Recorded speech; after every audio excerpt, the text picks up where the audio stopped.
உடனே ஒரு நாள் அப்பா இறந்து போயிட்டாங்க. அப்பாவுடைய உடம்பை வந்து அந்த பாக்ஸில் வச்சுருக்கும்போது ஒரு மிட் நைட்டில் நான் முன்னாடி நின்றுட்டு இருக்கேன். அப்போ அம்மா பக்கத்தில் நின்று அழுறாங்க. அப்போ அவங்க சொன்னது வந்து, ஏங்க இங்கே பாருங்கள், தம்பி நிற்கிறான், அவனுக்கு இனிமேல் யாருங்க இருக்கா, அவன் என்னங்க பண்ணுவான், நீங்கள் பாட்டுக்கு இப்படி விட்டுட்டு போயிட்டீங்களே, அவன் என்னங்க பண்ணுவான்னு சொல்லி கேட்டாங்க. அன்னைக்கு அது மைண்டில் ஸ்ட்ராங்காக நின்றுடுச்சு.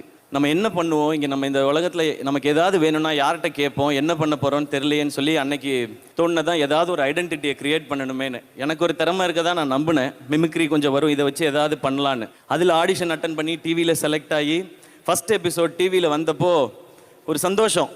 நம்மளை எல்லாரும் டிவியில் பார்த்துருப்பாங்களே அப்படின்னு சொல்லி நான் ஒரு மாலில் போய், சிட்டி சென்டர் மால் இருக்குங்க, அங்கே போய் உட்காந்துட்டு எவ்வளோ பேருக்கு என்ன தெரியுதுன்னு நான் செக் பண்ணிகிட்டே இருந்தேன். இவங்க என்ன பார்க்குறாங்களா, என்ன ரெக்கக்னைஸ் பண்ணுறாங்களா, என் முகம் தெரியுதா, என் பேரை சொல்லி கூப்பிடுறாங்களா அப்படின்னு சொல்லி. நிறைய பேருக்கு தெரியல, ஏன்னா ஒரு எபிசோடு தான் வந்திருக்கு, எல்லாரும் பார்த்துருக்குன்னு அவசியம் இல்லை. அப்போ 2 பசங்க வந்தாங்க. அண்ணா நீங்கள் வந்து நேற்று டிவியில் வந்தீங்களேண்ணா, சூப்பராக மிமிக்ரி பண்ணிங்கண்ணா, உங்கள் பேர் தெரிலண்ணா ஆனால் சூப்பராக பண்ணிங்கண்ணான்னு கை கொடுத்தாங்க. அப்புறம் ஒரு பையன் வந்து ஆட்டோகிராஃப் வாங்கினான். அதில் எனக்கு எப்படி ஆட்டோகிராஃப் போடணும்னு தெரியல, என் பேரே எழுதிட்டேன், சிவகார்த்திகேயன், ஏன்னா யாருக்கும் என் பேர் தெரியலன்னு சொல்லி.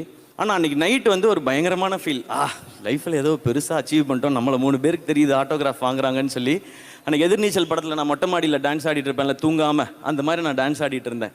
அப்போ இவ்வளோ பேருக்கு, இன்னும் நிறையா பேருக்கு தெரியணும்னா என்ன செய்யணும், எவ்வளோ வேலை கிடைக்குதோ அவ்வளோத்தையும் பண்ணணும், இன்னும் நல்லா என்டர்டெயின் பண்ணணும்னு சொல்லி ஓடிக்கிட்டே இருந்தேன். அப்புறம் கரெக்டாக நிறைய எபிசோட் பண்ண பிறகு வாகைஸோட ஆடியோ லான்ச் பார்த்து பாண்டராஜ் சார் எனக்கு அந்த முதல் படம் மெரினா வாய்ப்பை கொடுத்தாங்க. அந்த மெரினா படம் பார்க்கும்போது ஃபஸ்ட் டே ஸ்க்ரீனில் வரும்போது, இப்போ நமக்கு யாராவது நம்மளை பார்க்குறாங்களா, கை தட்டுறாங்களா, எல்லாருக்கும் தெரியுதா, கிளாப் பண்ணுவாங்களான்னு பார்த்துட்டே இருந்தேன். ஃபஸ்ட்டு ஃப்ரேமில் காட்டும்போது